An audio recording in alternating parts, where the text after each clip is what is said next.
Chapter 13. Some new acquaintances are introduced to the intelligent reader, connected with whom various pleasant matters are related appertaining to this history. "Where's Oliver?" said the Jew, rising with a menacing look. "Where's the boy?" The young thieves eyed their preceptor as if they were alarmed at his violence, and looked uneasily at each other, but they made no reply. "What's become of the boy?" said the Jew, seizing the Dodger tightly by the collar and threatening him with horrid imprecations. "Speak out, or I'll throttle you." Mr. Fagin looked so very much in earnest that Charlie Bates, who deemed it prudent in all cases to be on the safe side, and who conceived it by no means improbable that it might be his turn to be throttled second, dropped upon his knees and raised a loud, well-sustained, and continuous roar, something between a mad bull and a speaking trumpet. "Will you speak?" thundered the Jew, shaking the Dodger so much that his keeping in the big coat at all seemed perfectly miraculous. "Why, the traps had got him, and that's all about it," said the Dodger sullenly. "Come, let me go, will you?"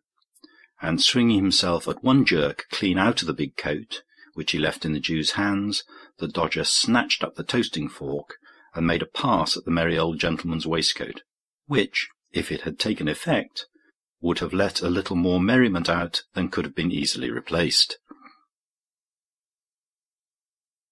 The Jew stepped back in this emergency with more agility than could have been anticipated in a man of his apparent decrepitude, and, seizing up the pot, prepared to hurl it at his assailant's head. But Charlie Bates, at this moment, calling his attention by a perfectly terrific howl, he suddenly altered its destination and flung it full at that young gentleman. "Why, what the blazes is in the wind now?" growled a deep voice. "Who pitched that here at me? It's as well it's the beer and not the pot as hit me, or I'd have settled somebody. I might have knowed, as nobody but an infernal rich, plundering, thundering old Jew could afford to throw away any drink but water, and not that unless he'd done the river company every quarter. What's it all about, Fagin? Damn me if my neck-handkercher ain't lined with beer. Come in, you sneaking warmint. What are you stopping outside for, as if you was ashamed of your master? Come in." The man who growled out these words was a stoutly built fellow of about 35, in a black velveteen coat, very soiled drab breeches, lace-up half-boots, and grey cotton stockings, which enclosed a bulky pair of legs with large, swelling calves. The kind of legs which in such costume always look in an unfinished and incomplete state without a set of fetters to garnish them. He had a brown hat on his head, and a dirty belcher handkerchief around his neck, with the long frayed ends of which he smeared the beer from his face as he spoke.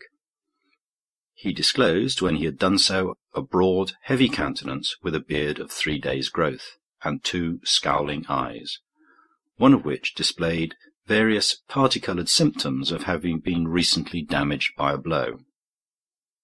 "Come in, Jeer," growled this engaging ruffian. A white, shaggy dog, with his face scratched and torn in 20 different places, skulked into the room. "Why didn't you come in afore?" said the man. "You're getting too proud to own me afore company, are you? Lie down."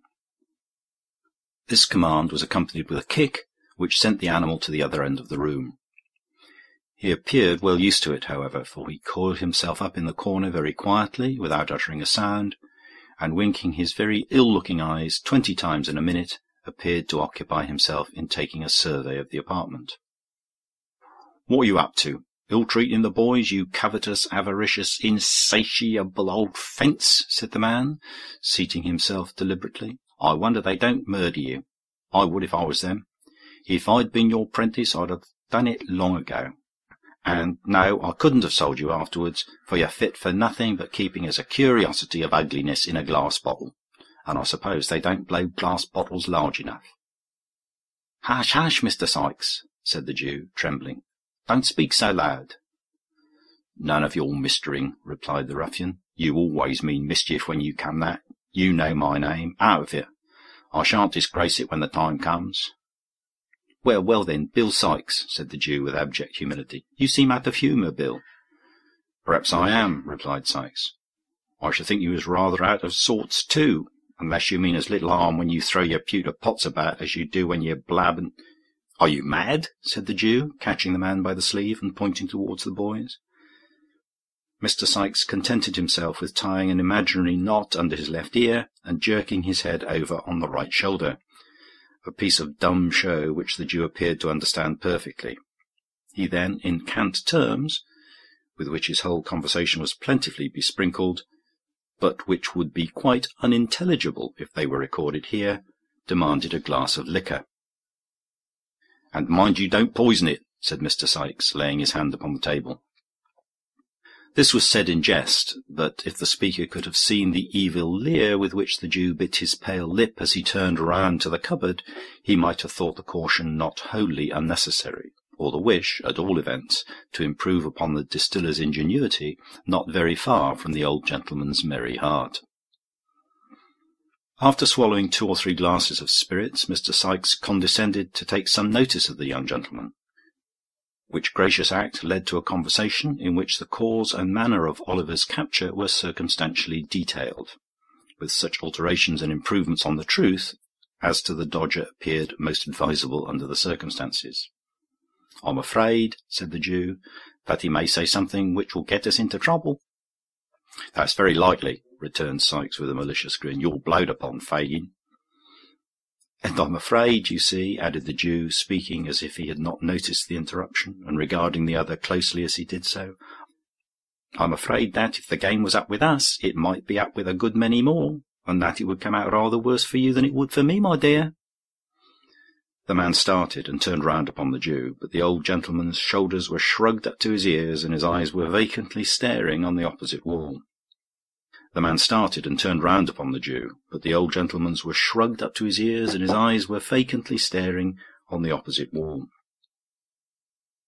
There was a long pause. Every member of the respectable coterie appeared plunged in his own reflections, not excepting the dog, who, by a certain malicious licking of his lips, seemed to be meditating an attack upon the legs of the first gentleman or lady he might encounter in the streets when he went out. "Somebody must find out what's been done at the office," said Mr. Sikes in a much lower tone than he had taken since he came in. The Jew nodded assent. "If he hasn't peached and is committed, then there's no fear till he comes out again," said Mr. Sikes, "and then he must be taken care on. You must get hold of him somehow." Again the Jew nodded. The prudence of this line of action, indeed, was obvious, but unfortunately there was one very strong objection to its being adopted. This was that the Dodger and Charlie Bates and Fagin and Mr. William Sikes happened, one and all, to entertain a violent and deeply rooted antipathy to going near a police office on any ground or pretext whatever. How long they might have sat and looked at each other in a state of uncertainty, not the most pleasant of its kind, it is difficult to guess. It is not necessary to make any guesses on the subject, however, for the sudden entrance of the 2 young ladies whom Oliver had seen on a former occasion caused the conversation to flow afresh. "The very thing," said the Jew. "Bet we'll go, won't you, my dear?" "Where's?" inquired the young lady. "Only just up to the office, my dear," said the Jew coaxingly. It is due to the young lady to say that she did not positively affirm that she would not, but that she merely expressed an emphatic and earnest desire to be blessed if she would, which shows the young lady to have been possessed of that natural good breeding which cannot bear to inflict upon a fellow creature the pain of a direct and pointed refusal. The Jew's countenance fell. He turned from this young lady, who was gaily, not to say gorgeously, attired in a red gown, green boots, and yellow curl-papers, to the other female. "Nancy, my dear," said the Jew in a soothing manner, "what do you say?" "That he won't do. So it's no use of trying it on, Fagin," replied Nancy. "What do you mean by that?" said Mr. Sikes, looking up in a surly manner. "What I say, Bill," replied the lady collectedly. "Or you're just the very person for it," reasoned Mr. Sikes. "Nobody out here knows anything of you." "And as I don't want them to neither," replied Nancy in the same composed manner, "it's rather more no than yes with me, Bill." "She'll go, Fagin," said Sikes. "No, she won't, Fagin," said Nancy. "Yes, she will, Fagin," said Sikes. And Mr. Sikes was right. By dint of alternate threats, promises, and bribes, the lady in question was ultimately prevailed upon to undertake the commission. She was not, indeed, withheld by the same considerations as her agreeable friend, for, having recently removed into the neighbourhood of Field Lane from the remote but genteel suburb of Ratcliffe, she was not under the same apprehension of being recognised by any of her numerous acquaintances. Accordingly, with a clean white apron tied over her gown, and her curl papers tucked up under a straw bonnet, both articles of dress being provided from the Jew's inexhaustible stock, Miss Nancy prepared to issue forth on her errand. "Stop a minute, my dear," said the Jew, producing a little covered basket. "Carry that in one hand. It looks more respectable, my dear." "Give her a door key to carry in her t'other one, Fagin," said Sikes. "It looks real and genuine-like." Yes, my dear, so it does," said the Jew, hanging a large street door key on the forefinger of the young lady's right hand. "There, very good indeed, my dear," said the Jew, rubbing his hands.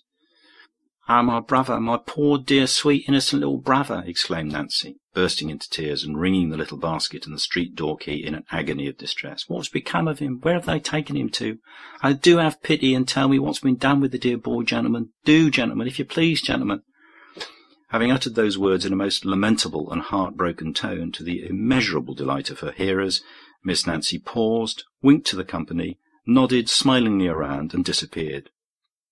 "Ah, she's a clever girl, my dears," said the Jew, turning round to his young friends and shaking his head gravely, as if in mute admonition to them to follow the bright example that they had just beheld.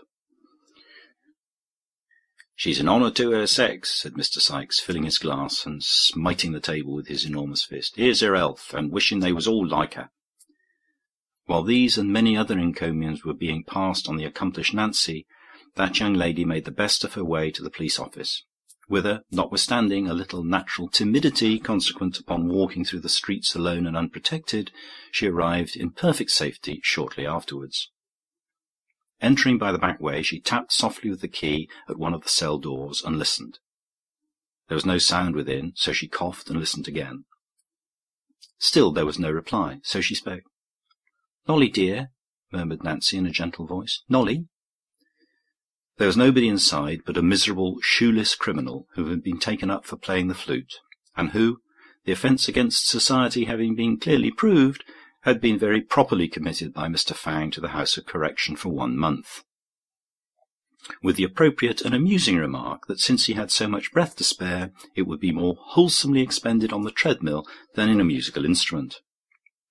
He made no answer, being occupied mentally bewailing the loss of the flute, which had been confiscated for the use of the county. So Nancy passed on to the next cell and knocked there. "Well?" cried a faint and feeble voice. "Is there a little boy here?" inquired Nancy, with a preliminary sob. "No," replied the voice. "God forbid." This was a vagrant of 65 who was going to prison for not playing the flute, or in other words for begging in the streets and doing nothing for his livelihood. In the next cell was another man who was going to the same prison for hawking tin saucepans without a licence, thereby doing something for his living in defiance of the Stamp Office. But as neither of these criminals answered to the name of Oliver, or knew anything about him, Nancy made straight up to the bluff officer in the striped waistcoat, and with the most piteous wailings and lamentations, rendered more piteous by a prompt and efficient use of the street door key and the little basket, demanded her own dear brother. "I haven't got him, my dear," said the old man. "Where is he?" screamed Nancy in a distracted manner. "What, a gentleman's got him," replied the officer. "What gentleman? Oh, gracious heavens, what gentleman?" exclaimed Nancy. In reply to this incoherent questioning, the old man informed the deeply affected sister that Oliver had been taken ill in the office, and, discharged in consequence of a witness having proved the robbery to have been committed by another boy, not in custody, and that the prosecutor had carried him away in an insensible condition to his own residence, of and concerning which all the informant knew was that it was somewhere in Pentonville, he having heard that word mentioned in the directions to the coachman.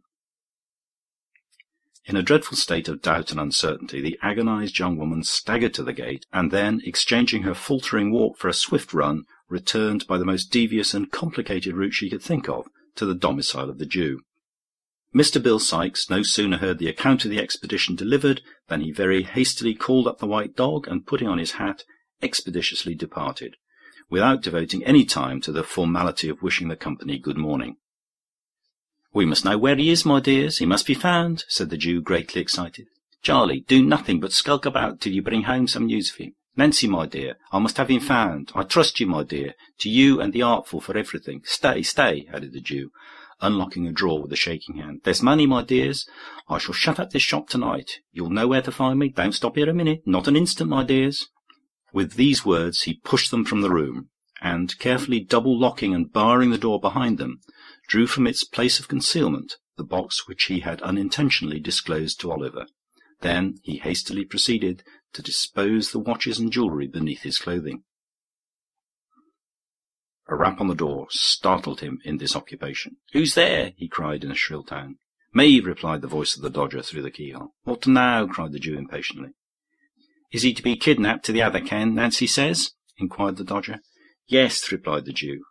"Wherever she lays hands on him. Find him out, that's all. I shall know what to do next, never fear."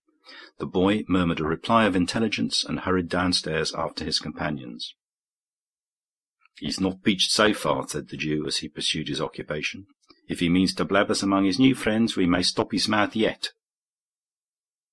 End of chapter. Chapter 14, comprising further particulars of Oliver's stay at Mr. Brownlow's, with the remarkable prediction which one Mr. Grimwig uttered concerning him when he went out on an errand. Oliver soon recovering from the fainting fit into which Mr. Brownlow's abrupt exclamation had thrown him, the subject of the picture was carefully avoided, both by the old gentleman and Mrs. Bedwin, in the conversation that ensued, which indeed bore no reference to Oliver's history or prospects, but was confined to such topics as might amuse without exciting him. He was still too weak to get up to breakfast, but when he came down into the housekeeper's room the next day, his first act was to cast an eager glance at the wall, in hope of again looking on the face of the beautiful lady. His expectations were disappointed, however, for the picture had been removed. "Ah," said the housekeeper, watching the direction of Oliver's eyes, "it is gone, you see." "I see it is, ma'am," replied Oliver. "Why have they taken it away?" "It has been taken down, child, because Mr. Brownlow said that as it seemed to worry you, perhaps it might prevent your getting well, you know," rejoined the old lady. "Oh, no, indeed. It didn't worry me, ma'am," said Oliver. "I liked to see it. I quite loved it." "Well, well," said the old lady good-humouredly, "you get well as fast as you ever can, dear, and it shall be hung up again. There, I promise you that. Now let us talk about something else." This was all the information Oliver could obtain about the picture at that time.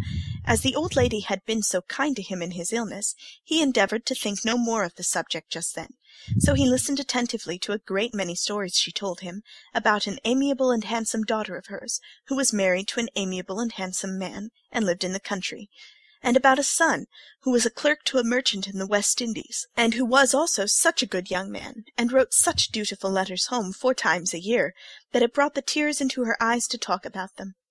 When the old lady had expatiated a long time ago on the excellences of her children, and the merits of her good kind husband besides, who had been dead and gone, poor dear soul, just 26 years, it was time to have tea. After tea, she began to teach Oliver cribbage, which he learnt as quickly as she could teach, and at which game they played with great interest or gravity, until it was time for the invalid to have some warm wine and water, with a slice of dry toast, and then go cosily to bed. They were happy days, those of Oliver's recovery.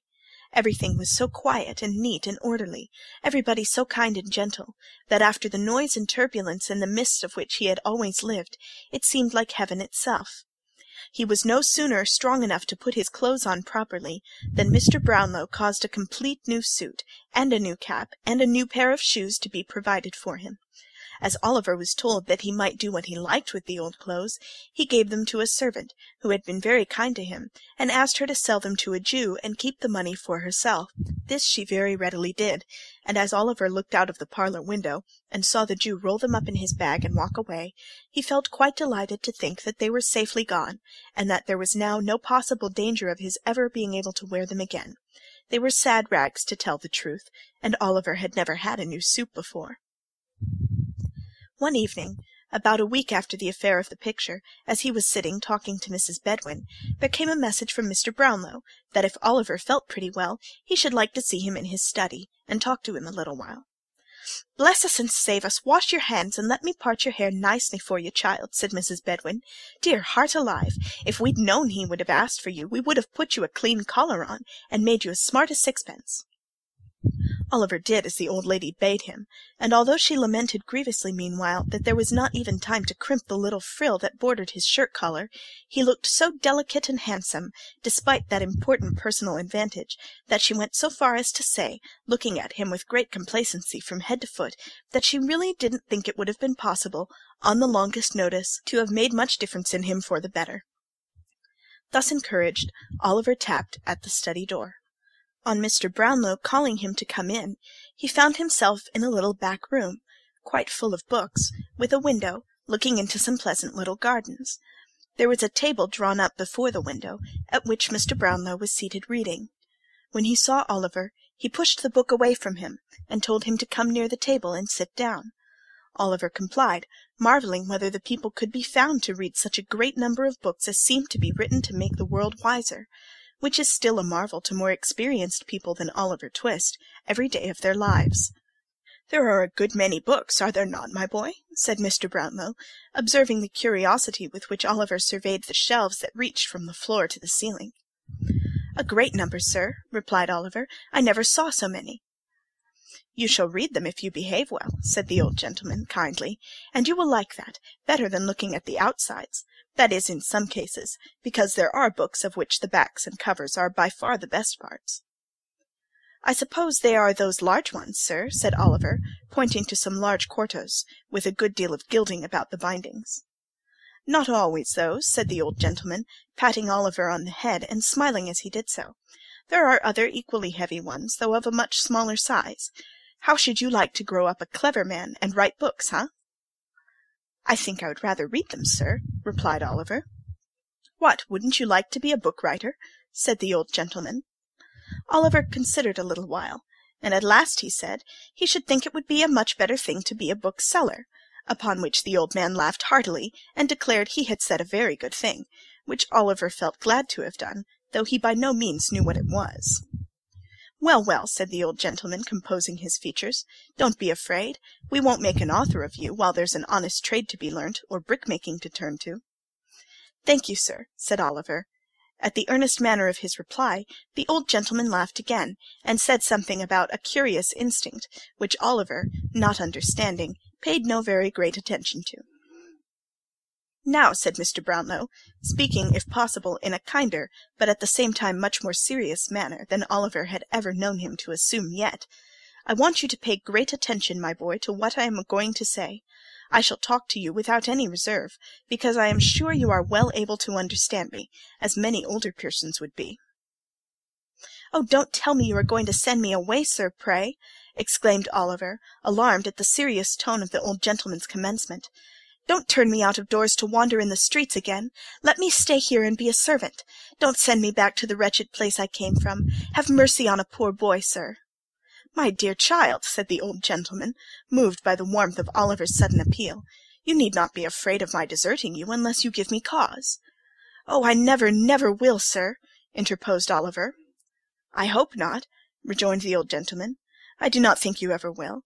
I have been deceived before in the objects whom I endeavoured to benefit, but I feel strongly disposed to trust you nevertheless, and I am even more interested in your behalf than I can well account for, even to myself. The persons on whom I have bestowed my dearest love lie deep in their graves, but although the happiness and delight of my life lie buried there too, I have not made a coffin of my heart, and sealed it up for ever on my best affections. Deep affliction has but strengthened and refined them." As the old gentleman said this in a low voice, more to himself than to his companion, and as he remained silent for a short time afterwards, Oliver sat quite still. "Well, well," said the old gentleman at length, in a more cheerful tone, "I only say this because you have a young heart, and knowing that I have suffered great pain and sorrow, you will be more careful, perhaps, not to wound me again. You say you are an orphan, without a friend in the world. All the enquiries I have been able to make confirm the statement. Let me hear your story, where you come from, who brought you up, and how you got into the company in which I found you. Speak the truth, and you shall not be friendless while I live."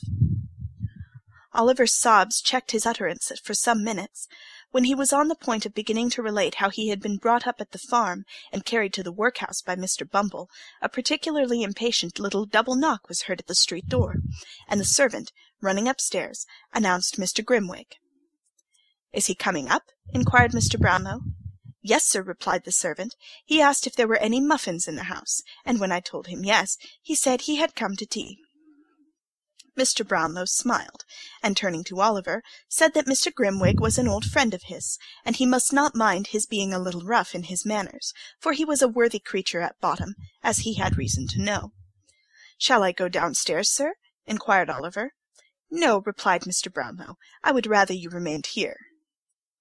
At this moment there walked into the room, supporting himself by a thick stick, a stout old gentleman, rather lame in one leg, who was dressed in a blue coat, striped waistcoat, nankeen breeches and gaiters, and a broad-brimmed white hat with the sides turned up with green. A very small plaited shirt-frill stuck out from his waistcoat, and a very long steel watch-chain, with nothing but a key at the end, dangled loosely below it. The ends of his white neckerchief were twisted into a ball about the size of an orange. The variety of shapes into which his countenance was twisted defy description. He had a manner of screwing his head on one side when he spoke, and of looking out of the corners of his eyes at the same time, which irresistibly reminded the beholder of a parrot. In this attitude he fixed himself the moment he made his appearance, and holding out a small piece of orange peel at arm's length, exclaimed in a growling, discontented voice, "Look here, do you see this? Isn't it the most wonderful and extraordinary thing that I can't call at a man's house but I find a piece of this poor surgeon's friend on the staircase? I've been lamed with orange peel once, and I know orange peel will be my death, or I'll be content to eat my head, sir." This was the handsome offer with which Mr. Grimwig backed and confirmed nearly every assertion he made, and it was the more singular in his case, because even admitting for the sake of argument the possibility of scientific improvements being brought to that pass which will enable a gentleman to eat his own head, in the event of his being so disposed, Mr. Grimwig's head was such a particularly large one that the most sanguine man alive could hardly entertain a hope of being able to get through it at a sitting, to put entirely out of the question a very thick coating of powder. "I'll eat my head, sir," repeated Mr. Grimwig, striking his stick upon the ground. "Hullo, what's that?" looking at Oliver, and retreating a pace or two. "This is young Oliver Twist, whom we were speaking about," said Mr. Brownlow. Oliver bowed. "You don't mean to say that's the boy who had the fever, I hope?" said Mr. Grimwig, recoiling a little more. "Wait a minute, don't speak. Stop," continued Mr. Grimwig abruptly, losing all dread of the fever in his triumph at the discovery. "That's the boy who had the orange. If that's not the boy, sir, who had the orange and threw this bit of peel on the staircase, I'll eat my head, and his too." "No, no, he has not had one," said Mr. Brownlow, laughing. "Come, put down your hat, and speak to my young friend." "I feel strongly on this subject, sir," said the irritable old gentleman, drawing off his gloves. "There's always more or less orange peel on the pavement in our street, and I know it's put there by the surgeon's boy at the corner. A young woman stumbled over a bit last night, and fell against my garden railings. Directly she got up, I saw her look toward his infernal red lamp with the pantomime light. 'Don't go to him,' I called out the window. 'He's an assassin, a man-trap.' So he is. If he is not—" Here the irascible old gentleman gave a great knock on the ground with his stick, which was always understood by his friends to imply the customary offer whenever it was not expressed in words. Then, still keeping his stick in his hand, he sat down, and opening a double eyeglass, which he wore attached to a broad black ribbon, took a view of Oliver, who, seeing that he was the object of inspection, coloured and bowed again. "That's the boy, is it?" said Mr. Grimwig at length. "That's the boy," replied Mr. Brownlow. "How are you, boy?" said Mr. Grimwig. "A great deal better, thank you, sir," replied Oliver. Mr. Brownlow, seeming to apprehend that his singular friend was about to say something disagreeable, asked Oliver to step downstairs and tell Mrs. Bedwin they were ready for tea, which, as he did not half like the visitor's manner, he was very happy to do. "He is a nice-looking boy, is he not?" inquired Mr. Brownlow. "I don't know," replied Mr. Grimwig pettishly. "Don't know?" "No, I don't know. I never see any difference in boys. I only knew two sorts of boys, mealy boys and beef-faced boys." "And which is Oliver?" "Mealy. I know a friend who has a beef-faced boy, a fine boy they call him, with a round head and red cheeks and glaring eyes, a horrid boy, with a body and limbs that appear to be swelling out of the seams of his blue clothes, with the voice of a pilot and the appetite of a wolf. I know him, the wretch." "Come," said Mr. Brownlow, "these are not the characteristics of young Oliver Twist, so he needn't incite your wrath." "They are not," replied Mr. Grimwig. "He may have worse." Here Mr. Brownlow coughed impatiently, which appeared to afford Mr. Grimwig the most exquisite delight. "He may have worse, I say," repeated Mr. Grimwig. "Where does he come from? Who is he? What is he? He's had a fever. What of that? Fevers are not peculiar to good people, are they? Bad people have fevers sometimes, haven't they, eh? I knew a man who was hung in Jamaica for murdering his master. He had had a fever 6 times. He wasn't recommended to mercy on that account. Pooh! Nonsense!" Now the fact was, that in the inmost recesses of his heart, Mr. Grimwig was strongly disposed to admit that Oliver's appearance and manner were unusually prepossessing, but he had a strong appetite for contradiction, and, sharpened on this occasion by the finding of the orange peel, and inwardly determining that no man should dictate to him whether a boy was well-looking or not, he had resolved from the first to oppose his friend. When Mr. Brownlow admitted that on no one point of inquiry could he yet return a satisfactory answer, and that he had postponed any investigation into Oliver's previous history until he thought the boy was strong enough to hear it, Mr. Grimwig chuckled maliciously, and he demanded with a sneer whether the housekeeper was in the habit of counting the plate at night, because if she didn't find a tablespoon or two missing some sunshiny morning, why he would be content to... and so forth. All this Mr. Brownlow, although himself somewhat an impetuous gentleman, knowing his friend's peculiarities, bore with great good humour, as Mr. Grimwig, at tea, was graciously pleased to express his entire approval of the muffins. Matters went on very smoothly, and Oliver, who had made one of the party, began to feel more at his ease than he had yet done in the fierce old gentleman's presence. "And when are you going to hear a full, true, and particular account of the life and adventures of Oliver Twist?" asked Grimwig of Mr. Brownlow, at the conclusion of the meal, looking sideways at Oliver as he resumed his subject. "To-morrow morning," replied Mr. Brownlow. "I would rather he was alone with me at the time. Come up to me to-morrow morning at 10 o'clock, my dear." "Yes, sir," replied Oliver. He answered with some hesitation, because he was confused by Mr. Grimwig's looking so hard at him. "I'll tell you what," whispered that gentleman to Mr. Brownlow. "He won't come up to you to-morrow morning. I saw him hesitate. He is deceiving you, my good friend." "I'll swear he is not," replied Mr. Brownlow warmly. "If he is not," said Mr. Grimwig, "I will—" and down went the stick. "I'll answer for that boy's truth with my life," said Mr. Brownlow, knocking the table. "And I for his falsehood with my head," rejoined Mr. Grimwig, knocking the table also. "We shall see," said Mr. Brownlow, checking his rising anger. "We will," replied Mr. Grimwig, with a provoking smile. "We will." As fate would have it, Mrs. Bedwin chanced to bring in, at this moment, a small parcel of books, which Mr. Brownlow had that morning purchased of the identical bookstall keeper who has already figured in this history. Having laid them on the table, she prepared to leave the room. "Stop the boy, Mrs. Bedwin," said Mr. Brownlow. "There is something to go back." "He has gone, sir," replied Mrs. Bedwin. "Call after him," said Mr. Brownlow. "It's particular. He is a poor man, and they are not paid for. There are some books to be taken back, too." The street door was opened. Oliver ran one way, and the girl ran another, and Mrs. Bedwin stood on the step and screamed for the boy, but there was no boy in sight. Oliver and the girl returned in a breathless state to report that there were no tidings of him. "Dear me, I am very sorry for that," exclaimed Mr. Brownlow. "I particularly wish those books to be returned to-night." "Send Oliver with them," said Mr. Grimwig, with an ironical smile. "He will be sure to deliver them safely, you know." "Oh, yes, do let me take them, if you please, sir," said Oliver. "I'll run all the way, sir." The old gentleman was just going to say that Oliver should not go out on any account, when a most malicious cough from Mr. Grimwig determined that he should, and that by his prompt discharge of the commission he should prove to him the injustice of his suspicions, on this head at least, at once. "You shall go, my dear," said the old gentleman. "The books are on a chair by my table. Fetch them down." Oliver, delighted to be of use, brought down the books under his arm in a great bustle, and waited, cap in hand, to hear what message he was to take. "You are to say," said Mr. Brownlow, glancing steadily at Grimwig, "you are to say that you have brought these books back, and that you are come to pay the £4.10 I owe him. This is a £5 note, so you will have to bring me back 10 shillings change." "I won't be 10 minutes, sir," said Oliver eagerly. Having buttoned up the bank-note in his jacket pocket, and placed the books carefully under his arm, he made a respectful bow, and left the room.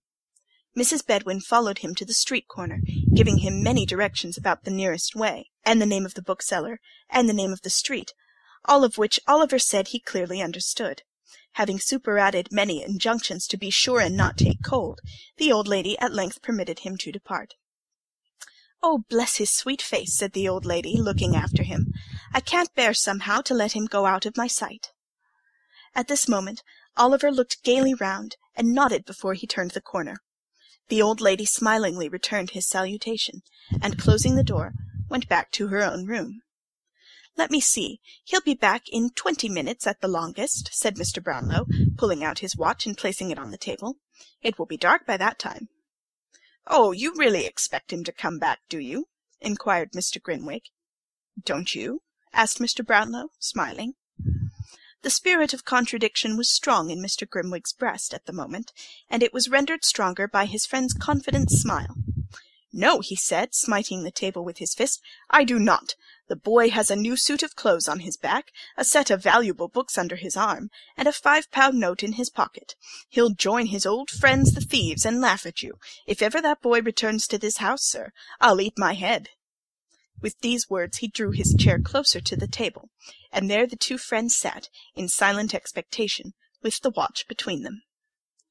It is worthy of remark, as illustrating the importance we attach to our own judgments, and the pride with which we put forth our most rash and hasty conclusions, that although Mr. Grimwig was not by any means a bad-hearted man, and though he would have been unfeignedly sorry to see his respected friend duped and deceived, he really did most earnestly and strongly hope at that moment that Oliver Twist might not come back. It grew so dark that the figures on the dial-plate were scarcely discernible, but there the two old gentlemen continued to sit in silence, with the watch between them. End of Chapter 14. Chapter 15. Showing how very fond of Oliver Twist the merry old Jew and Miss Nancy were. In the obscure parlour of a low public-house, in the filthiest part of Little Saffron Hill, a dark and gloomy den, where a flaring gas-light burnt all day in the winter-time, and where no ray of sun ever shone in the summer, there sat, brooding over a little pewter measure and a small glass, strongly impregnated with the smell of liquor, a man in a velveteen coat, drab shorts, half-boots, and stockings, whom even by that dim light no experienced agent of the police would have hesitated to recognize as Mr. William Sikes. At his feet sat a white-coated, red-eyed dog, who occupied himself alternately in winking at his master with both eyes at the same time, and in licking a large, fresh cut on one side of his mouth, which appeared to be the result of some recent conflict.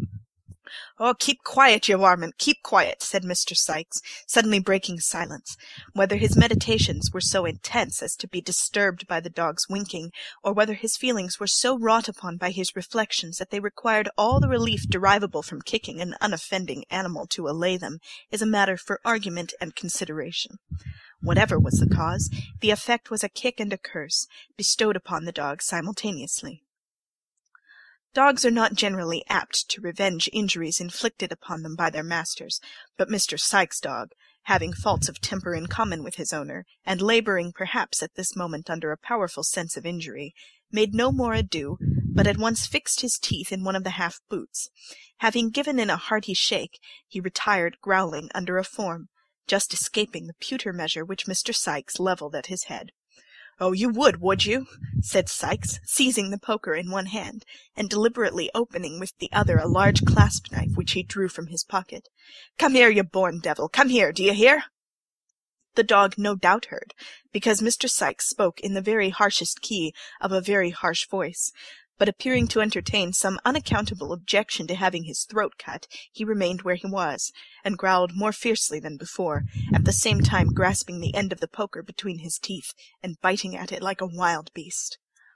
This resistance only infuriated Mr. Sikes the more, who, dropping on his knees, began to assail the animal most furiously. The dog jumped from right to left and from left to right, snapping, growling, and barking.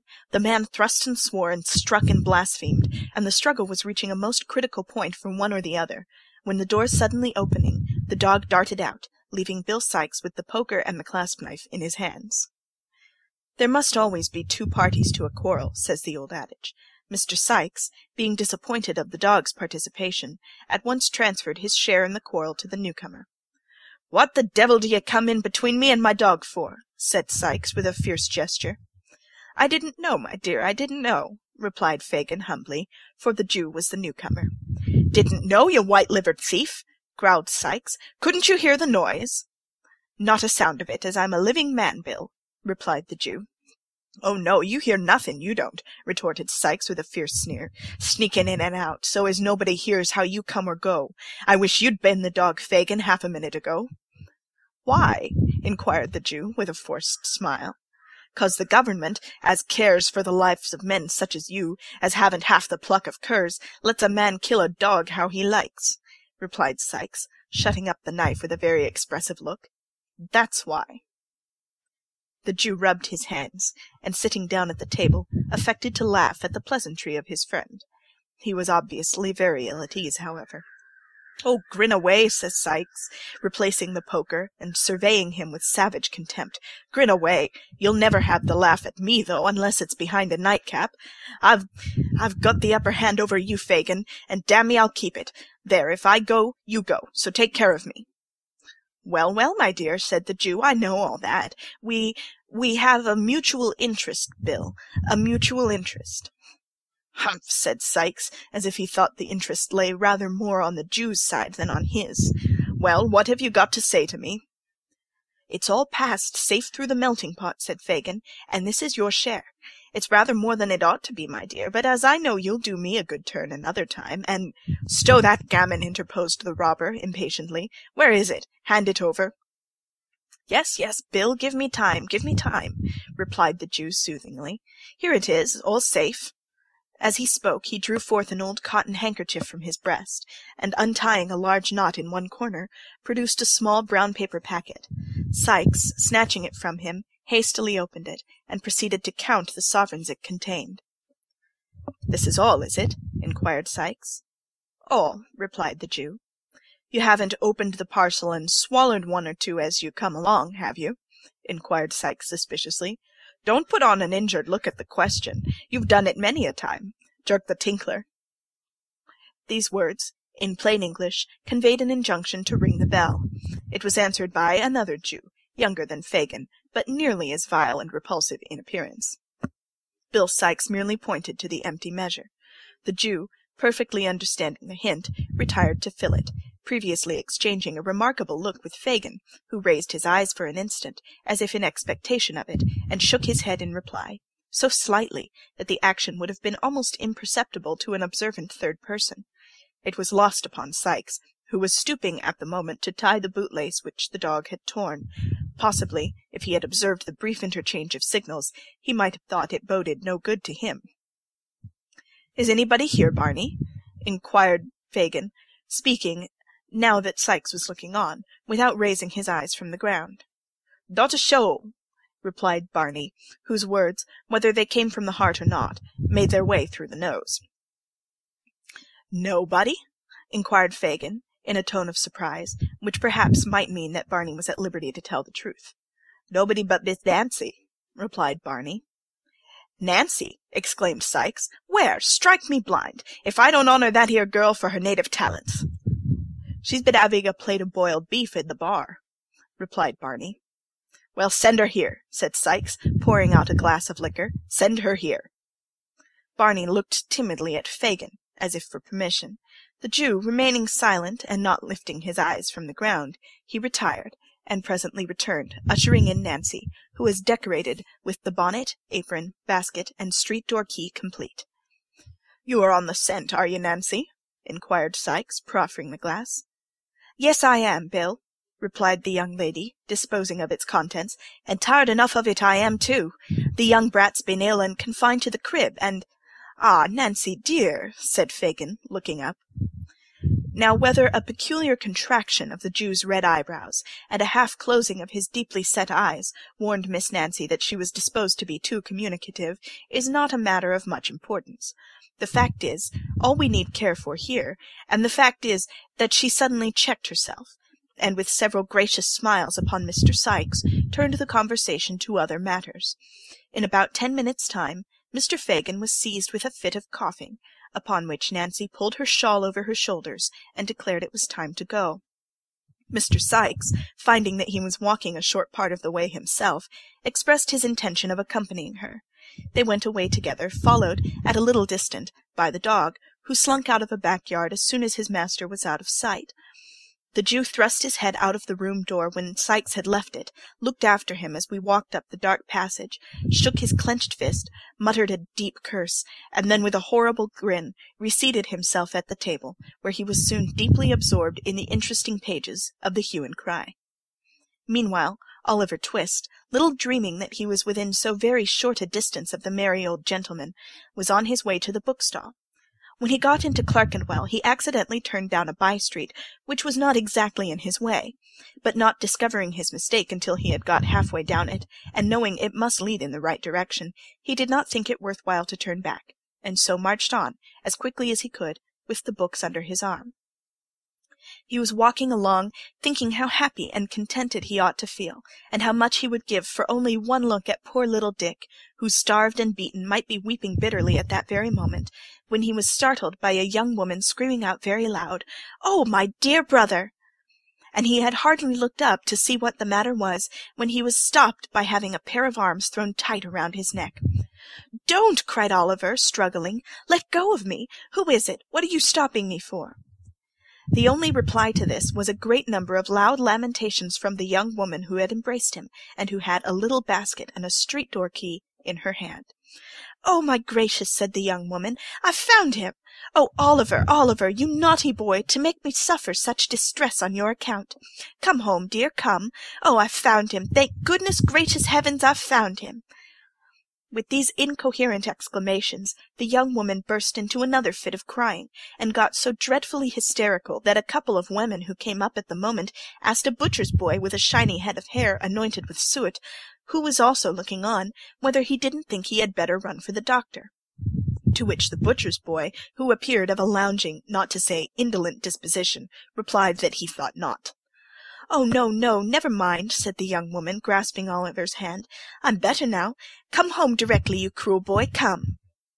"Oh, ma'am," replied the young woman, "he ran away near a month ago from his parents, who are hard-working and respectable people, and went and joined a set of thieves and bad characters, and almost broke his mother's heart."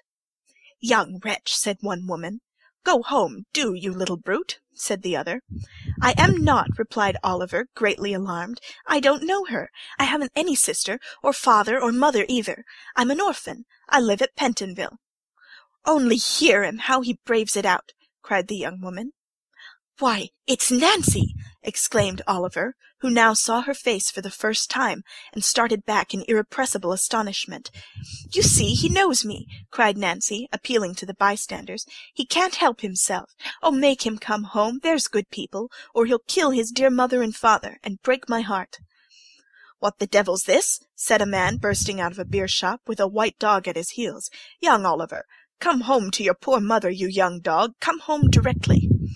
"I don't belong to them. I don't know them. Help!" cried Oliver, struggling in the man's powerful grasp. "Help?" repeated the man. "Yes, I'll help you, you young rascal. What books are these? You've been a-stealing them, have you? Give 'em here."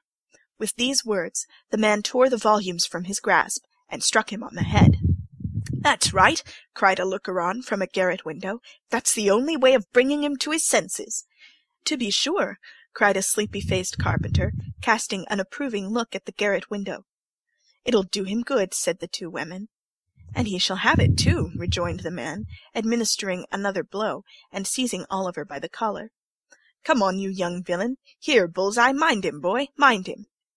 Weak with recent illness, stupefied by the blows and the suddenness of the attack, terrified by the fierce growling of the dog and the brutality of the man, overpowered by the conviction of the bystanders that he really was the hardened little wretch he was described to be, what could one poor child do?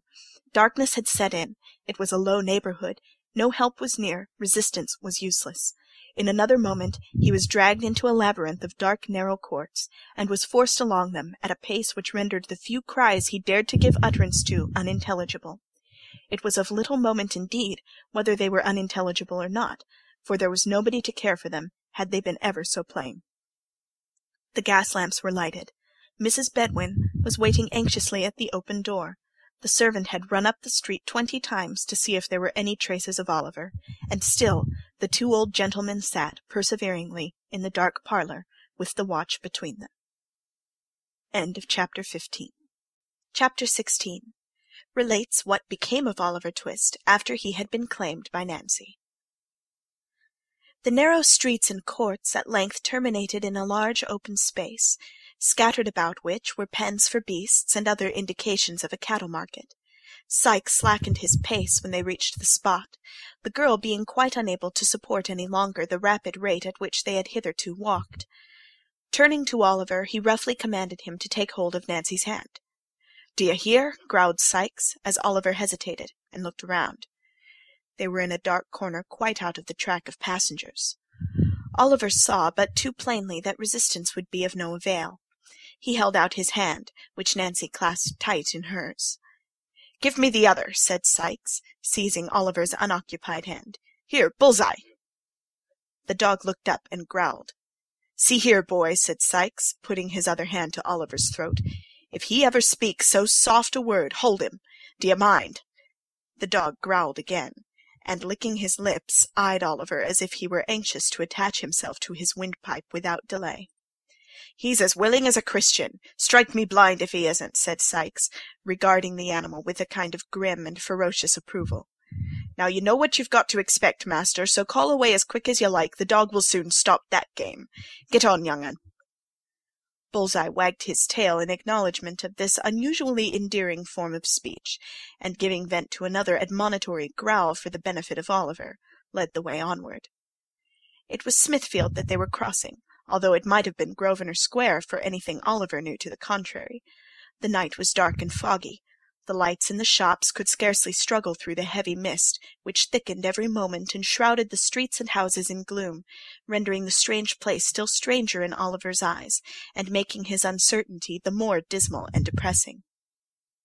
They had hurried on a few paces when a deep church bell struck the hour. With its first stroke, his two conductors stopped, and turned their heads in the direction whence the sound proceeded. "8 o'clock, Bill," said Nancy, when the bell ceased. "What's the good of telling me that? I can hear it, can't I?" replied Sikes. "I wonder whether they can hear it," said Nancy. "Of course they can," replied Sikes. "It was Bartlemy time when I was shopped, and there weren't a penny trumpet in the fair, as I couldn't hear the squeaking on. After I was locked up for the night, the row and din outside made the thundering old jail so silent that I could have almost beat my brains out against the iron plates of the door." "Poor fellow," said Nancy, with her face turned toward the quarter in which the bell had sounded. "Oh, Bill, such fine young chaps as them." "Yes, that's all you women think of," answered Sikes. "Fine young chaps. Well, they're as good as dead, so it don't much matter." With this consolation, Mr. Sikes appeared to repress a rising tendency to jealousy, and, clasping Oliver's wrist more firmly, told him to step out again. "Wait a minute," said the girl. "I wouldn't hurry by if it was you that was comin' out to be hung, the next time 8 o'clock struck, Bill. I'd walk round and round the place till I dropped, if the snow was on the ground, and I hadn't a shawl to cover me." "And what good would that do?" inquired the unsentimental Mr. Sikes. "Unless you could pitch over a file in 20 yards of good stout rope, you might as well be walking 50 mile off, or not walking at all, for all the good it would do me. Come on, and don't stand preaching there." The girl burst into a laugh, drew her shawl more closely around her, and they walked away, but Oliver felt her hand tremble, and looking up in her face as they passed a gas-lamp, saw that it had turned a deadly white. They walked on, by little frequented and dirty ways, for a full half-hour, meeting very few people, and those appearing from their looks to hold much the same position in society as Mr. Sikes himself. At length they turned into a very filthy, narrow street, nearly full of old clothes-shops.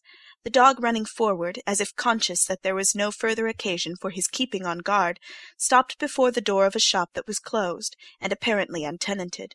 The house was in a ruinous condition, and on the door was nailed a board, intimating that it was to let, which looked as if it had hung there for many years. "All right," cried Sikes, glancing cautiously about. Nancy stooped below the shutters, and Oliver heard the sound of a bell. They crossed to the opposite side of the street, and stood for a few moments under a lamp. A noise, as if a sash-window was gently raised, was heard, and soon afterwards the door softly opened. Mr. Sikes then seized the terrified boy by the collar with very little ceremony, and all three were quickly inside the house. The passage was perfectly dark. They waited, while the person who had let them in chained and barred the door. "Anybody here?" inquired Sikes. "No," replied a voice, which Oliver thought he had heard before. "Is the old one here?" asked the robber. "Yes," replied the voice, "and precious down in the mouth he's been. Won't he be glad to see you?" "Oh, no." The style of this reply, as well as the voice which delivered it, seemed familiar to Oliver's ears, but it was impossible to distinguish even the form of the speaker in the darkness. "Let's have a glim," said Sikes, "or we shall go breaking our necks or treading on the dog. Look after your legs if you do." "Stand still a moment, and I'll get you one," replied the voice. The receding footsteps of the speaker were heard, and in another minute the form of Mr. John Dawkins, otherwise the Artful Dodger, appeared. He bore in his right hand a tallow candle stuck in the end of a cleft stick. The young gentleman did not stop to bestow any other mark of recognition upon Oliver than a humorous grin, but turning away beckoned the visitors to follow him down a flight of stairs. They crossed an empty kitchen, and opening the door of a low, earthy-smelling room, which seemed to have been built in a small back-yard, were received with a shout of laughter. "Oh, my wig, my wig!" cried Mr. Charles Bates, from whose lungs the laughter had proceeded. "Here he is! Oh, cry, here he is! Oh, Fagin, look at him! Fagin, do look! I can't bear it! It's such a jolly game, I can't bear it! Hold me, somebody, while I laugh it out!" With this irrepressible ebullition of mirth, Master Bates laid himself flat on the floor, and kicked convulsively for 5 minutes in an ecstasy of facetious joy. Then, jumping to his feet, he snatched the cleft stick from the Dodger, and, advancing to Oliver, viewed him round and round, while the Jew, taking off his nightcap, made a great number of low bows to the bewildered boy. The Artful, meantime, who was of a rather saturnine disposition, and seldom gave way to merriment when it interfered with business, rifled Oliver's pockets with steady assiduity. "Look at his togs, Fagin," said Charlie, putting the light so close to his new jacket as nearly to set him on fire. "Look at his togs! Superfine cloth, and the heavy swell cut. Oh, my eye, what a game! And his books, too! Nothing but a gentleman, Fagin." "Delighted to see you looking so well, my dear," said the Jew, bowing with mock humility. "The Artful shall give you another suit, my dear, for fear you should spoil that Sunday one. Why didn't you write, my dear, and say you were coming? We'd have got something warm for supper." At this Master Bates roared again so loud that Fagin himself relaxed, and even the Dodger smiled, but as the Artful drew forth the 5-pound note at that instant, it is doubtful whether the sally of the discovery awakened his merriment. "Hello, what's that?" inquired Sikes, stepping forward as the Jew seized the note. "That's mine, Fagin." "No, no, my dear," said the Jew. "Mine, Bill, mine. You shall have the books." "If that ain't mine," said Bill Sikes, putting on his hat with a determined air. "Mine and Nancy's, that is. I'll take the boy back again." The Jew started. Oliver started too, though from a very different cause, for he hoped that the dispute might really end in his being taken back. "Come, hand over, will you?" said Sikes. "This is hardly fair, Bill. Hardly fair, is it, Nancy?" inquired the Jew. "Fair or not fair," retorted Sikes, "hand over, I tell you. Do you think Nancy and me has got nothing else to do with our precious time but spend it in scouting after and kidnapping every young boy as gets grabbed through you? Give it here, you avaricious old skeleton, give it here." With this gentle remonstrance, Mr. Sikes plucked the note from between the Jew's finger and thumb, and looking the old man coolly in the face, folded it up small and tied it in his neckerchief. "That's for our share of the trouble," said Sikes, "and not half enough, either. You may keep the books if you're fond of reading. If you ain't, you may sell 'em." "They're very pretty," said Charley Bates, who with sundry grimaces had been affecting to read one of the volumes in question. "Beautiful writing, isn't it, Oliver?" At sight of the dismayed look with which Oliver regarded his tormentors, Master Bates, who was blessed with a lively sense of the ludicrous, fell into another ecstasy, more boisterous than the first. "They belong to the old gentleman," said Oliver, wringing his hands, "to the good, kind old gentleman who took me into his house and had me nursed when I was near dying of the fever. Oh, pray send them back. Send him back the books and money. Keep me here all my life long, but pray send them back. He'll think I stole them. The old lady, all of them who were so kind to me, will think I stole them. Oh, do have mercy on me and send them back." With these words, uttered with all the energy of passionate grief, Oliver fell upon his knees at the Jew's feet, and beat his hands together in perfect desperation. "The boy's right," remarked Fagin, looking covertly round, and knitting his shaggy eyebrows into a hard knot. "You're right, Oliver, you're right. They will think you've stolen 'em. Ha-ha!" chuckled the Jew, rubbing his hands. "It couldn't have happened better if we'd chosen our time." "Of course it couldn't," replied Sikes. "I knowed that directly I seen him coming through Clerkenwell with the books under his arm. It's all right. They're soft-hearted psalm-singers, or they wouldn't have taken him in at all, and they'll ask no questions after him, fear they should be obliged to prosecute, and so get him lagged. He's safe enough." Oliver had looked from one to the other, while these words were being spoken, as if he were bewildered, and could scarcely understand what passed. But when Bill Sikes concluded, he jumped suddenly to his feet and tore wildly from the room, uttering shrieks for help, which made the bare old house echo to the roof. "Keep back the dog, Bill!" cried Nancy, springing before the door and closing it, as the Jew and his two pupils darted out in pursuit. "Keep back the dog! He'll tear the boy to pieces!" "Serves him right," cried Sikes, struggling to disengage himself from the girl's grasp. "Stand off from me, or I'll split your head against the wall." "I don't care for that, Bill, I don't care for that," screamed the girl, struggling violently with the man. "The child shan't be torn down by the dog unless you kill me first." "Shan't he?" said Sikes, setting his teeth. "I'll soon do that if you don't keep off." The housebreaker flung the girl from him to the further end of the room, just as the Jew and the two boys returned, dragging Oliver among them. "What's the matter here?" said Fagin, looking around. "The girl's gone mad, I think," replied Sikes savagely. "No, she hasn't," said Nancy, pale and breathless from the scuffle. "No, she hasn't, Fagin, don't think it." "Then keep quiet, will you?" said the Jew, with a threatening look. "No, I won't do that neither," replied Nancy, speaking very loud. "Come, what do you think of that?" Mr. Fagin was sufficiently well acquainted with the manners and customs of that particular species of humanity to which Nancy belonged, to feel tolerably certain that it would be rather unsafe to prolong any conversation with her at present. With the view of diverting the attention of the company, he turned to Oliver. "So you want to get away, my dear, did you?" said the Jew, taking up a jagged and knotted club which lay in a corner of the fireplace. Oliver made no reply, but he watched the Jew's motions, and breathed quickly. "Wanted to get assistance? Called for the police, did you?" sneered the Jew, catching the boy by the arm. "We'll cure you of that, my young master." The Jew inflicted a smart blow on Oliver's shoulders with the club, and was raising it for a second, when the girl, rushing forward, wrested it from his hand.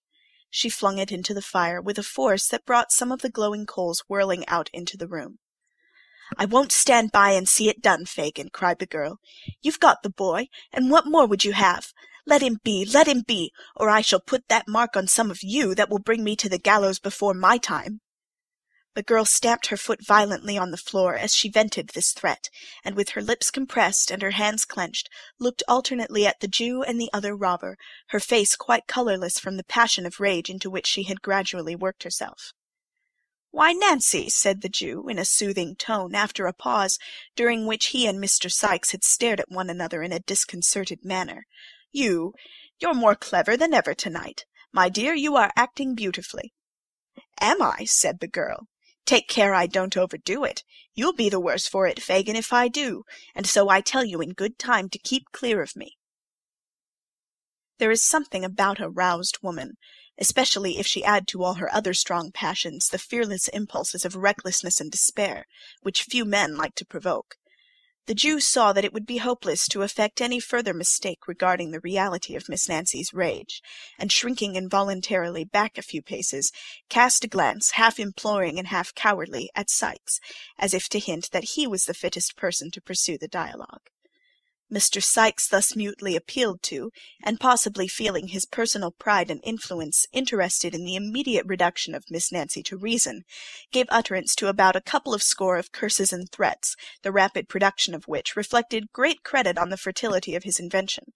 As they produced no visible effect on the object against whom they were discharged, however, he resorted to more tangible arguments. "What do you mean by this?" said Sikes, backing the enquiry with a very common imprecation concerning the most beautiful of human features, which, if it were heard above, only once out of every 50,000 times that it is uttered below, would render blindness as common a disorder as measles. "What do you mean by it? Burn my body, do you know who you are, and what you are?" "Oh, yes, I know all about it," replied the girl, laughing hysterically, and shaking her head from side to side with a poor assumption of indifference. "Well, then, keep quiet," rejoined Sikes, with a growl like that he was accustomed to use when addressing his dog, "or I'll quiet you for a good long time to come." The girl laughed again, even less composedly than before, and darting a hasty look at Sikes, turned her face aside, and bit her lip till the blood came. "You're a nice one," added Sikes, as he surveyed her with a contemptuous air, "to take up the humane and genteel side. A pretty subject for the child, as you call him, to make a friend of." "God help me, I am!" cried the girl passionately, "and I wish I had been struck dead in the street, or had changed places with them they passed so near to-night before I'd lent a hand in bringing him here. He's a thief, a liar, a devil, all that's bad from this night forth. Isn't it enough for the old wretch without blows?"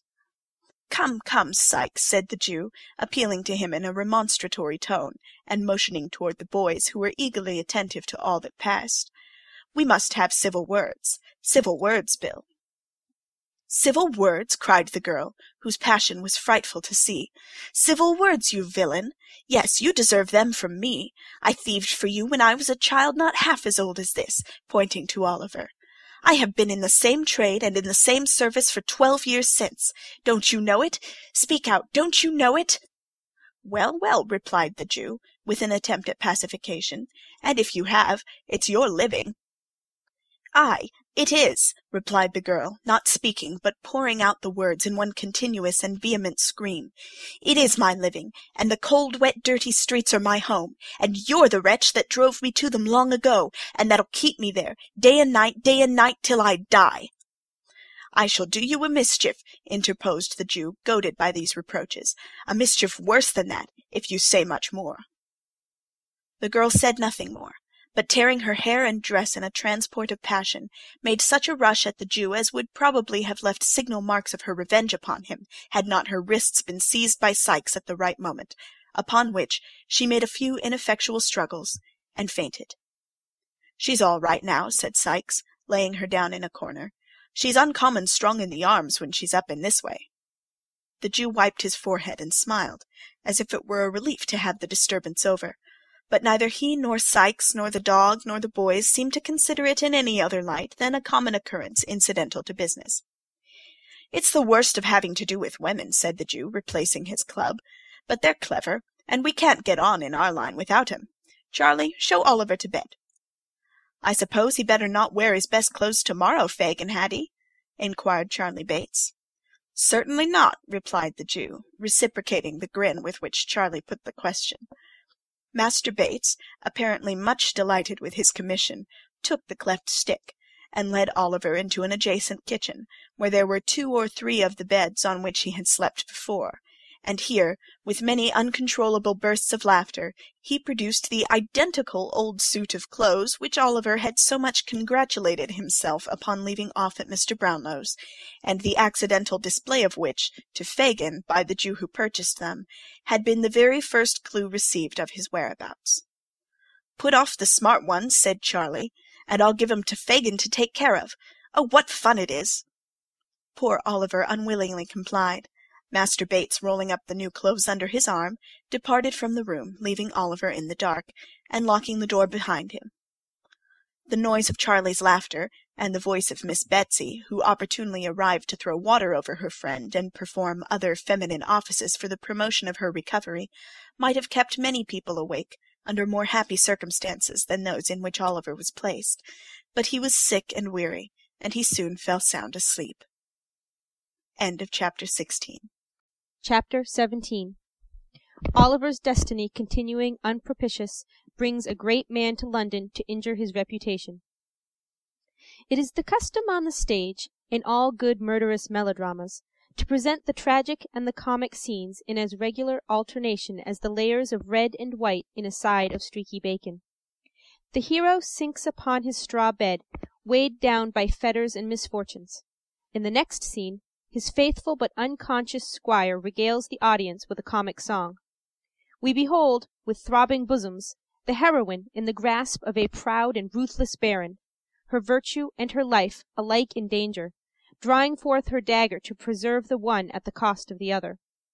And just as our expectations are wrought up to the highest pitch, a whistle is heard, and we are straightway transported to the great hall of the castle, where a grey-headed seneschal sings a funny chorus with a funnier body of vassals, who are free of all sorts of places, from church vaults to palaces, and roam about in company, carolling perpetually.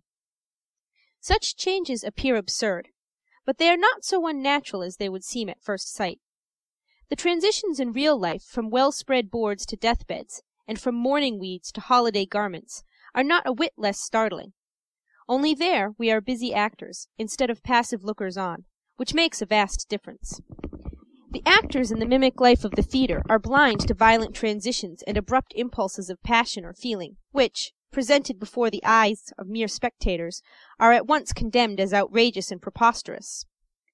As sudden shiftings of scene and rapid changes of time and place are not only sanctioned in books by long usage, but are by many considered as the great art of authorship, an author's skill in his craft being, by such critics, chiefly estimated with relation to the dilemmas in which he leaves his characters at the end of every chapter, this brief introduction to the present one may perhaps be deemed unnecessary. If so, let it be considered a delicate intimation on the part of the historian that he is going back to the town in which Oliver Twist was born, the reader taking it for granted that there are good and substantial reasons for making the journey, or he would not be invited to proceed upon such an expedition. Mr. Bumble emerged at early morning from the workhouse gate, and walked with portly carriage and commanding steps up the High Street. He was in the full bloom and pride of beetlehood. His cocked hat and coat were dazzling in the morning sun. He clutched his cane with the vigorous tenacity of health and power. Mr. Bumble always carried his head high, but this morning it was higher than usual. There was an abstraction in his eye, an elevation in his air, which might have warned an observant stranger that thoughts were passing in the beetle's mind too great for utterance. Mr. Bumble stopped not to converse with the small shopkeepers and others who spoke to him deferentially as he passed along. He merely returned their salutations with a wave of his hand, and relaxed not in his dignified pace until he reached the farm where Mrs. Mann tended the infant paupers with parochial care. "Drat that beetle!" said Mrs. Mann, hearing the well-known shaking at the garden gate. "If it isn't him with this time in the morning! Lauk, Mr. Bumble! Only think of its being you! Well, dear me, it is a pleasure, this is! Come into the parlour, sir, please." The first sentence was addressed to Susan, and the exclamations of delight were uttered to Mr. Bumble as the good lady unlocked the garden gate and showed him, with great attention and respect, into the house. "Mrs. Mann," said Mr. Bumble, not sitting upon or dropping himself into a seat, as any common jackanapes would, but letting himself gradually and slowly into a chair. "Mrs. Mann, ma'am, good morning." "Well, and good morning to you, sir," replied Mrs. Mann with many smiles. "And hoping to find yourself well, sir." "So, Mrs. Mann," replied the beetle. "A parochial life is not a bed of roses, Mrs. Mann." "Ah, that it isn't, Mr. Bumble," rejoined the lady. And all the infant paupers might have chorused the rejoinder with great propriety if they had heard it. "A parochial life, ma'am," continued Mr. Bumble, striking the table with his cane, "is a life of worrit and vexation and hardihood. but all public characters, as I must say, must suffer prosecution." Mrs. Mann, not very well knowing what the beetle meant, raised her hands with a look of sympathy and sighed. "Ah, well you may sigh, Mrs. Mann," said the beetle. Finding she had done right, Mrs. Mann sighed again, evidently to the satisfaction of the public character, who, repressing a complacent smile by looking sternly at his cocked hat, said, "Mrs. Mann, I am a-going to London." "Lauk, Mr. Bumble!" cried Mrs. Mann, starting back. "To London, mum," resumed the inflexible beetle. "By coach. I and 2 paupers, Mrs. Mann. A legal action is a-coming on about a settlement, and the board has appointed me, Mrs. Mann, to depose to the matter before the quarter sections at Clerkenwell. And I very much question," added Mr. Bumble, drawing himself up, "whether the Clerkenwell sessions will not find themselves in the wrong box before they have done with me." "Oh, you mustn't be too hard on them, sir," said Mrs. Mann coaxingly. "The Clerkenwell sessions have brought it upon themselves, ma'am," replied Mr. Bumble. "And if the Clerkenwell sessions find they may come off rather worse than they expected, the Clerkenwell sessions have only themselves to thank." There was so much determination and depth of purpose about the menacing manner in which Mr. Bumble delivered himself of these words, that Mrs. Mann appeared quite awed by them. At length she said, "You're going by coach, sir? I thought it was always usual to send them papas in carts." "That's when they're ill, Mrs. Mann," said the beetle. "We put the sick paupers into open carts in the rainy weather, to prevent their taking cold." "Oh," said Mrs. Mann. "The opposition coach contracts for these 2, and takes them cheap," said Mr. Bumble. "They are both in a very low state, and we find it would come £2 cheaper to move 'em than to bury 'em. That is, if we can throw 'em upon another parish, which I think we shall be able to do, if they don't die upon the road to spite us. Ha, ha, ha!" When Mr. Bumble had laughed a little while, his eyes again encountered the cocked hat, and he became grave. "We are forgetting business, ma'am," said the beetle. "Here is your parochial stipend for the month." Mr. Bumble produced some silver money rolled up in paper from his pocket-book, and requested a receipt, which Mrs. Mann wrote. "It's very much blotted, sir," said the farmer of infants, "but it's formal enough, I dare say. I thank you, Mr. Bumble, sir. I'm very much obliged to you, I'm sure." Mr. Bumble nodded blandly in acknowledgment of Mrs. Mann's curtsy, and inquired how the children were. "Bless their dear little hearts," said Mrs. Mann with emotion. "They're as well as can be, the dares. Of course, except the 2 that died last week, and little Dick." "Isn't that boy no better?" inquired Mr. Bumble. Mrs. Mann shook her head. "He's an ill-conditioned, vicious, bad-disposed parochial child, that," said Mr. Bumble angrily. "Where is he?"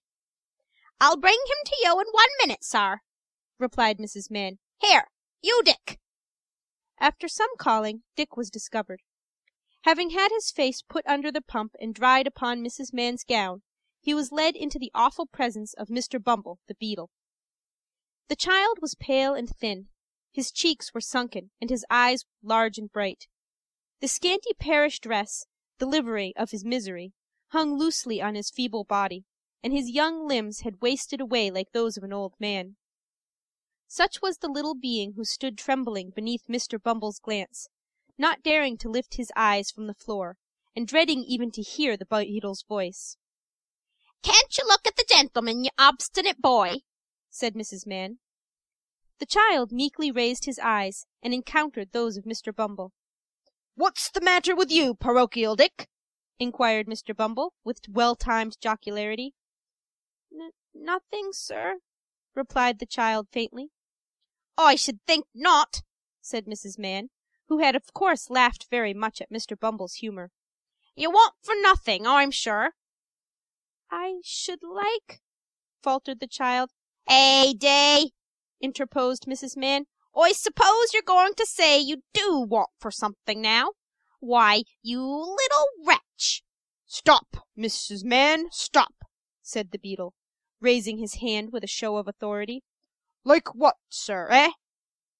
"I should like," faltered the child, "if somebody that can write would put a few words down for me on a piece of paper, and fold it up, and seal it, and keep it for me after I am laid in the ground."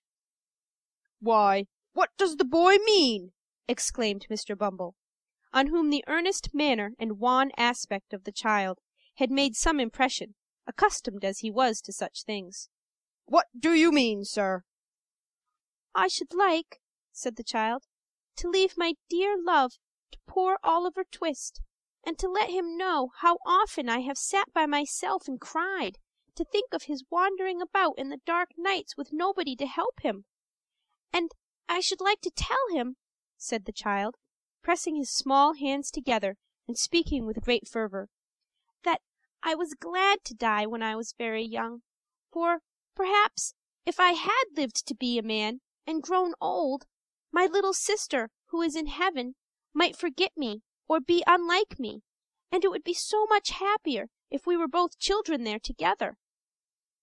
Mr. Bumble surveyed the little speaker from head to foot with indescribable astonishment, and turning to his companion said, "They're all in one story, Mrs. Mann. That audacious Oliver has demoggalized them all."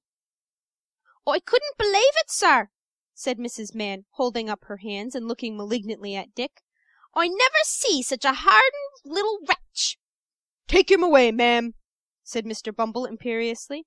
"This must be stated to the board, Mrs. Mann." "I hope the gentleman will understand it isn't my fault, sir," said Mrs. Mann, whimpering pathetically. "They shall understand that, ma'am. They shall be acquainted with the true state of the case," said Mr. Bumble. "There, take him away. I can't bear the sight on him." Dick was immediately taken away, and locked up in the coal cellar. Mr. Bumble shortly afterwards took himself off to prepare for his journey. At 6 o'clock next morning, Mr. Bumble, having exchanged his cocked hat for a round one, and encased his person in a blue greatcoat with a cape to it, took his place on the outside of the coach, accompanied by the criminals whose settlement was disputed, with whom, in due course of time, he arrived in London. He experienced no other crosses on the way than those which originated in the perverse behavior of the two paupers, who persisted in shivering and complaining of the cold, in a manner which, Mr. Bumble declared, caused his teeth to chatter in his head, and made him feel quite uncomfortable, although he had a greatcoat on. Having disposed of these evil-minded persons for the night, Mr. Bumble sat himself down in the house at which the coach stopped, and took a temperate dinner of steaks, oyster sauce, and porter. Putting a glass of hot gin and water on the chimney-piece, he drew his chair to the fire, and with sundry moral reflections on the too prevalent sin of discontent and complaining, composed himself to read the paper. The very first paragraph upon which Mr. Bumble's eye rested was the following advertisement: 5 guineas reward, whereas a young boy named Oliver Twist absconded or was enticed on Thursday evening last from his home at Pentonville, and has not since been heard of. The above reward will be paid to any person who will give such information as will lead to the discovery of the said Oliver Twist, or tend to throw any light upon his previous history, in which the advertiser is, for many reasons, warmly interested. And then followed a full description of Oliver's dress, person, appearance, and disappearance, with the name and address of Mr. Brownlow at full length. Mr. Bumble opened his eyes, read the advertisement slowly and carefully through several times, and in something more than 5 minutes was on his way to Pentonville, having actually, in his excitement, left the glass of hot gin and water untasted. "Is Mr. Brownlow at home?" inquired Mr. Bumble of the girl who opened the door. To this inquiry the girl returned the not uncommon but rather evasive reply of, "I don't know. Where do you come from?" Mr. Bumble no sooner uttered Oliver's name in explanation of his errand than Mrs. Bedwin, who had been listening at the parlor door, hastened into the passage in a breathless state. "Come in," said the old lady. "I knew we should hear of him. Poor dear, I knew we should. I was certain of it. Bless his heart, I said so all along." Having said this, the worthy old lady hurried back into the parlor again, and seating herself on a sofa, burst into tears. The girl, who was not quite so susceptible, had run upstairs meanwhile, and now returned with a request that Mr. Bumble would follow her immediately, which he did. He was shown into the little back study, where sat Mr. Brownlow and his friend Mr. Grimwig, with decanters and glasses before them. The latter gentleman at once burst into the exclamation, "A beadle! A parish beadle, or I'll eat my hat!" "Pray don't interrupt just now," said Mr. Brownlow. "Take a seat, will you?" Mr. Bumble sat himself down, quite confounded by the oddity of Mr. Grimwig's manner. Mr. Brownlow moved the lamp so as to obtain an uninterrupted view of the beadle's countenance, and said, with a little impatience, "Now, sir, you come in consequence of having seen the advertisement?"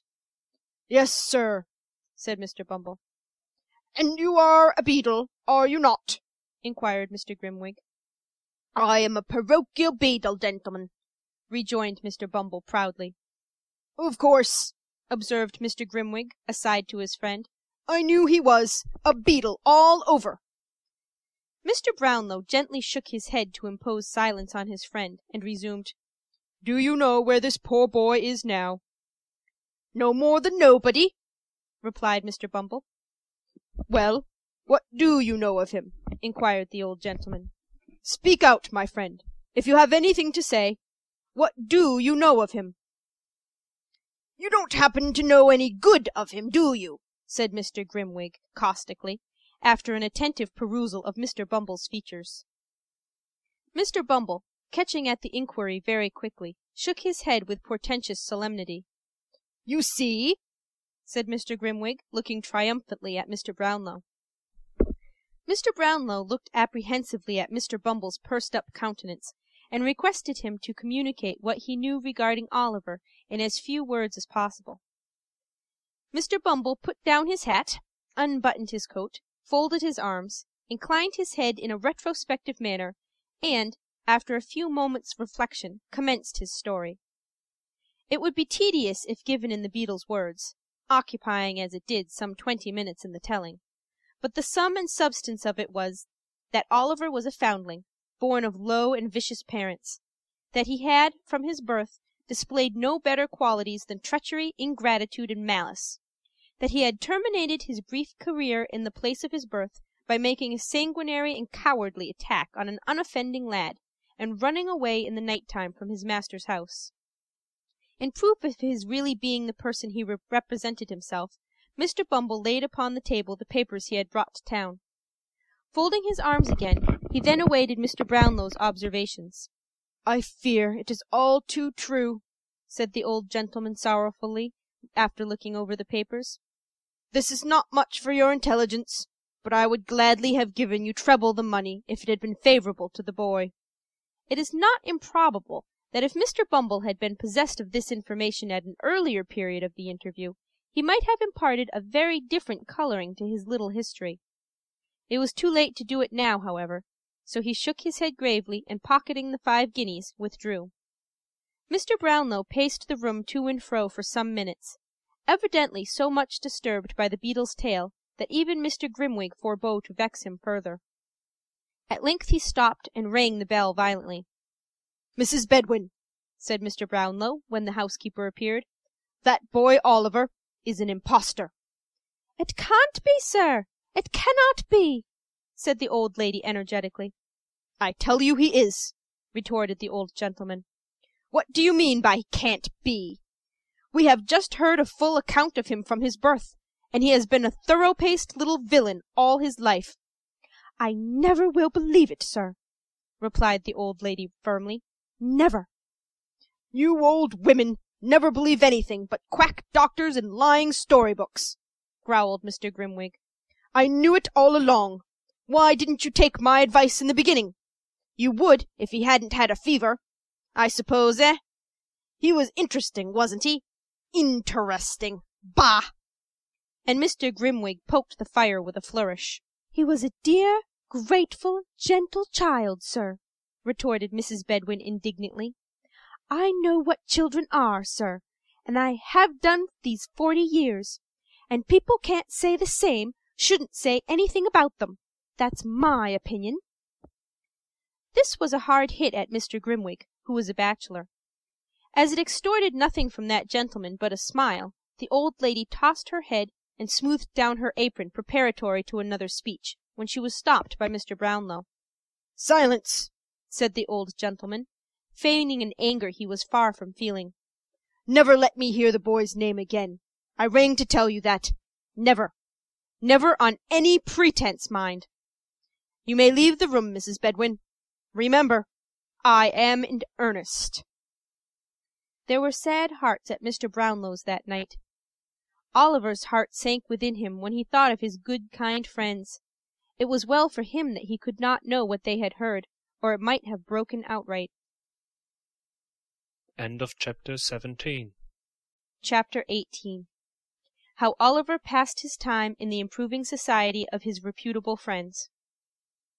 About noon next day, when the Dodger and Master Bates had gone out to pursue their customary avocations, Mr. Fagin took the opportunity of reading Oliver a long lecture on the crying sin of ingratitude, of which he clearly demonstrated he had been guilty, to no ordinary extent, in wilfully absenting himself from the society of his anxious friends, and, still more, in endeavoring to escape from them after so much trouble and expense had been incurred in his recovery. Mr. Fagin laid great stress on the fact of his having taken Oliver in, and cherished him, when, without his timely aid, he might have perished with hunger, and he related the dismal and affecting history of a young lad whom, in his philanthropy, he had succored under parallel circumstances, but who, proving unworthy of his confidence and evincing a desire to communicate with the police, had unfortunately come to be hanged at the Old Bailey one morning.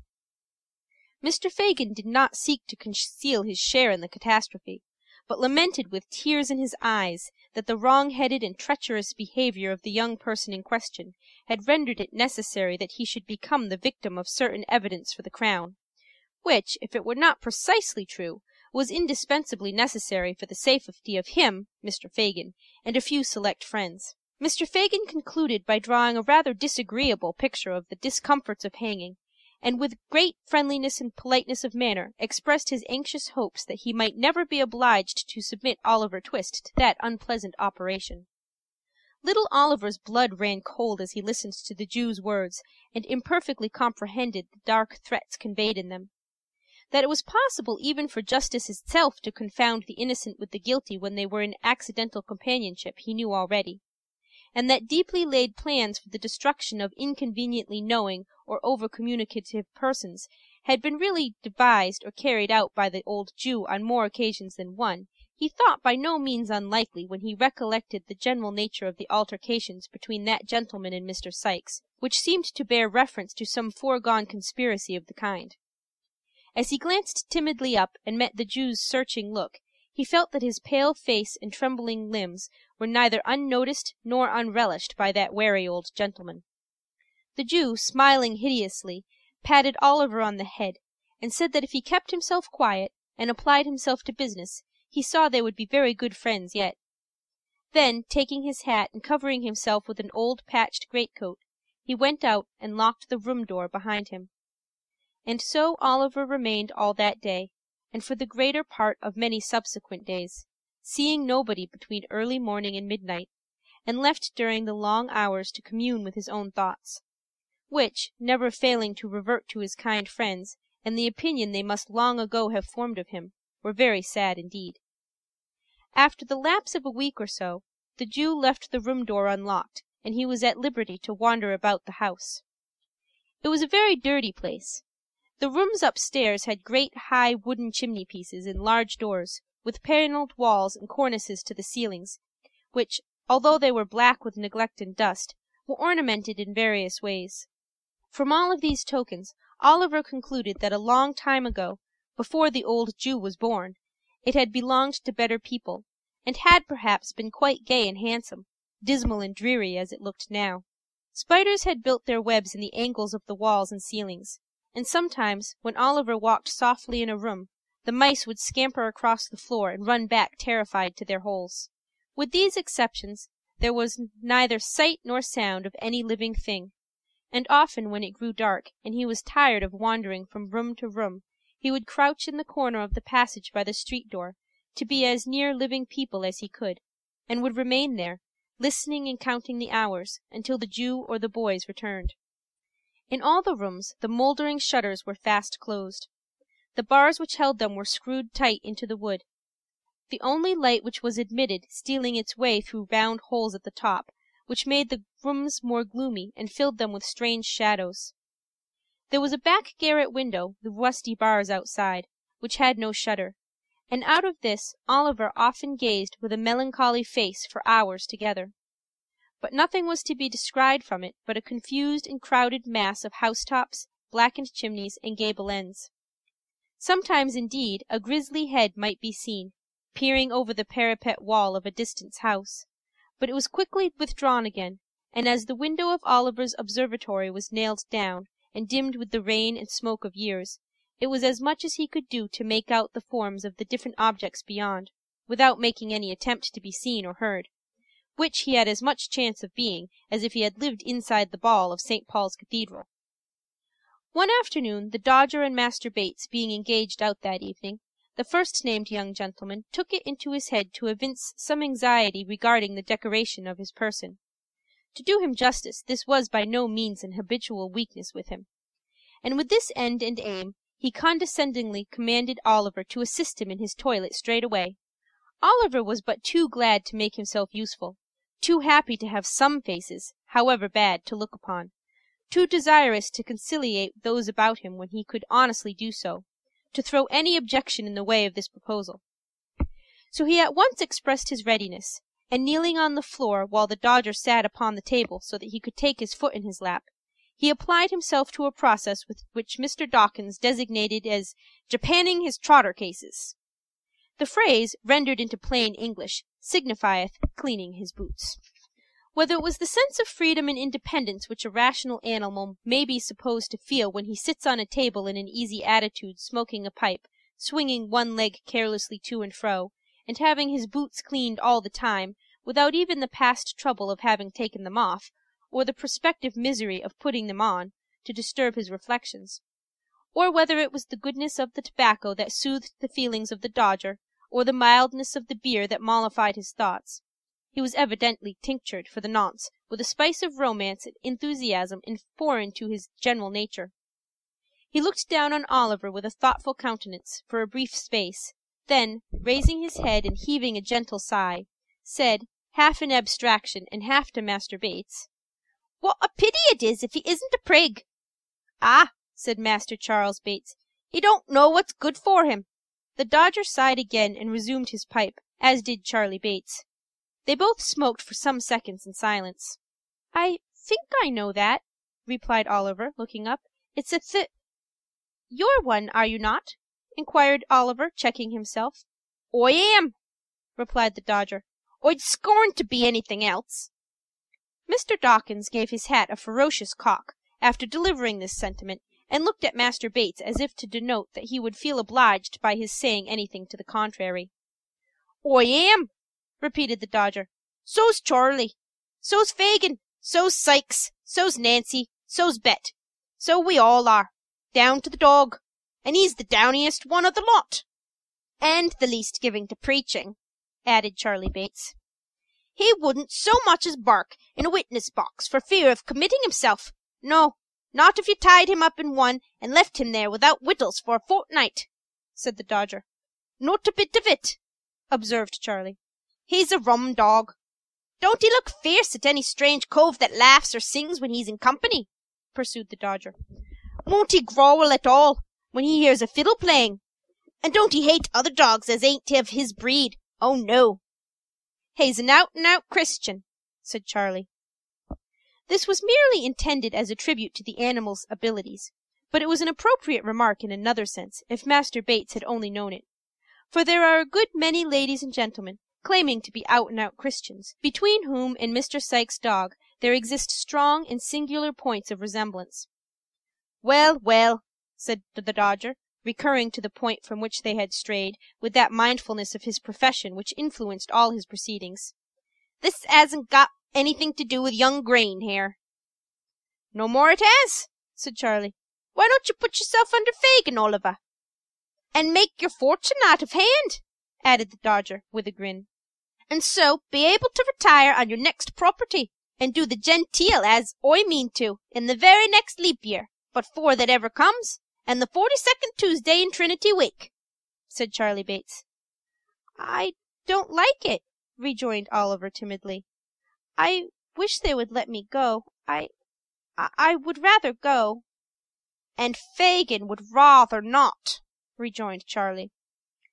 Oliver knew this too well, but thinking it might be dangerous to express his feelings more openly, he only sighed, and went on with his boot cleaning.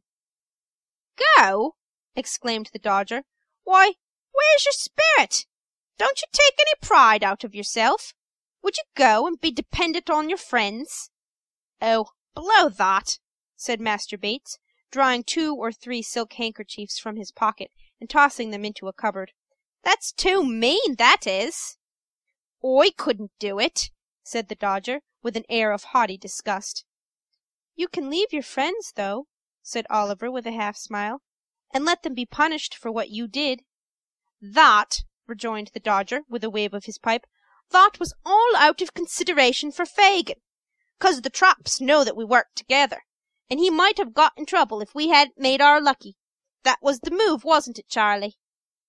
Master Bates nodded assent, and would have spoken, but the recollection of Oliver's flight came so suddenly upon him that the smoke he was inhaling got entangled with a laugh, and went up into his head and down into his throat, and brought on a fit of coughing and stamping about 5 minutes long. Look here, said the Dodger, drawing forth a handful of shillings and halfpence. Here's a jolly life. What's the odds where it comes from? Here, catch hold. There's plenty more where they were took from. You won't you? Ah, you precious flat. It's naughty, ain't it, Oliver? Inquired Charlie Bates. He'll come to be scrogged, won't he?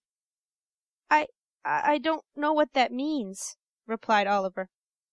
Something in this way, old feller, said Charlie.